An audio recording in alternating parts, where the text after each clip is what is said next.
Scientists are searching for clues to what's been killing starfish up and down the West Coast. The mysterious die-offs were first noticed in Washington state.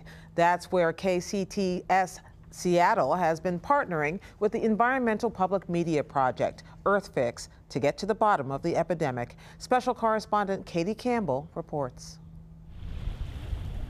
Something strange is happening in Seattle's waters. Laura James was one of the first to notice. She alerted scientists when starfish began washing up on the shores near her home. And I thought, you know what? This is getting a little too close for comfort. I need to go see what's going on, and I need to document it. As a diver and underwater videographer, James was equipped to do something. She decided to take her camera to a spot popular among both divers and starfish. These pilings are usually covered with a rainbow of starfish. On a recent dive, James discovered a scene from a horror film. There were bodies everywhere, and they were just like these splats. To me, it always looked like someone had taken a laser gun and just zapped them, and they just vaporized. Starfish, also known as sea stars, are wasting away by the tens of thousands. Not just in Puget Sound, but up and down North America's Pacific coast. And nobody knows why. I've been diving out here for almost 24 years, and people always ask me, do you see any big difference between, now and when you started? And I've seen some subtle differences, but this is the change of my lifetime. We've had small occasional die-offs here and there, but it's not like this. It's not a mass mortality event. I'm just a diver. I need to find out what the scientists know. But scientists have also been wondering what's going on. They first started noticing sick and dying starfish on Washington's Olympic Peninsula last summer. Reports have since surfaced from Southern California to as far north as Alaska. At first, only a certain species, known as the sunflower star, seemed to be affected. Then it hit another species, then another. In all, about a dozen species of sea stars are dying along the West Coast. It's been coined sea star wasting syndrome, and it's also been reported at sites along the East Coast. But researchers say it's too early to connect these outbreaks. I was surprised too that the crabs weren't just... Ben Miner is a biology professor at Western Washington University.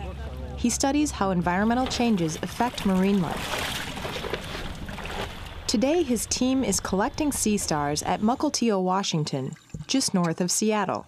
The population of sea stars is they're quite abundant at that site, and so on the pilings there were healthy sea stars, but we were also coming across arms and piles of deteriorated sea stars and individuals that were twisted.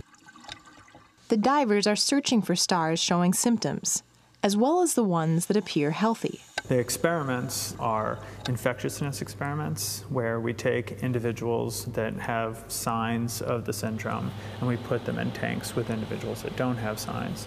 Then they closely watch the progress of the disease. First, the stars twist their arms into knots, and sometimes lesions form on their skin. One of them was very sick, and the other two individuals started ripping themselves apart. The arms just crawl away from the particular body. You heard that right. The arms crawl in opposite directions until they tear away from the body and their insides spill out. And unlike most starfish, the arms don't regenerate.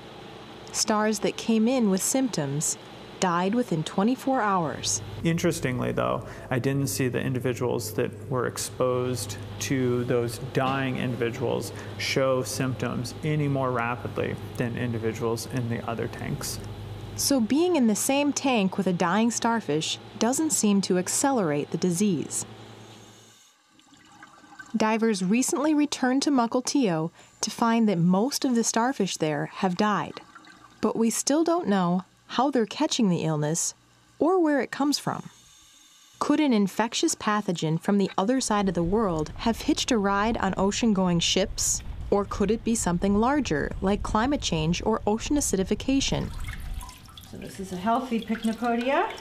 No signs of lesions. Drew Harvell is coordinating the research into answering those questions. She's a marine epidemiologist from Cornell University who is studying at the University of Washington's Friday Harbor Labs in the San Juan Islands. Got that one. Harvell is sending these samples to Cornell. There they will be analyzed for viruses as well as bacteria and other protozoa. The first step, she says, is to figure out the distinct characteristics that identify the disease. We know that organisms get sick, they get bacteria, they get viruses, just like humans do. They get the cold and the sniffles, but it's a lot harder to see it happening when they're under the ocean. Scientists worry that the loss of sea stars could have far-reaching ecological consequences. That's because they're voracious predators. They gobble up mussels, clams, sea cucumbers, and even other starfish. Because these are ecologically important species. When you lose this many sea stars, it will certainly change the seascape. They certainly suggest that those ecosystems are not healthy. To have diseases that can affect that many species, that widespread is I think, just scary. If there's a silver lining, it may be that studying this outbreak could shed light on how marine diseases spread. 1, 2, 3, 4, 5. That's a question Laura James is hoping citizen scientists can help answer. The big problem we had here is that we didn't have a baseline. The starfish got sick when we noticed. Wouldn't it be cool if we could show this in real time and show the spread and the changes in real time? James and her dive buddy built a website for tracking posts to social media sites with the hashtag #SickStarfish. Take a picture of any starfish you find when you're out tide pooling or just walking on the beach and hashtag it #SickStarfish. And then we can look at it when it pops up on the map, or if we're not sure, we can send it off to the scientists and they can take a look at it. We may not be able to stop it and we may not be able to fix it, but we need to be aware so that we can recognize it when it happens again. All this research may be paying off. Scientists think they're honing in on the cause and hope to make an announcement in a few months. New experiments started in Washington state this week to test possible infectious agents.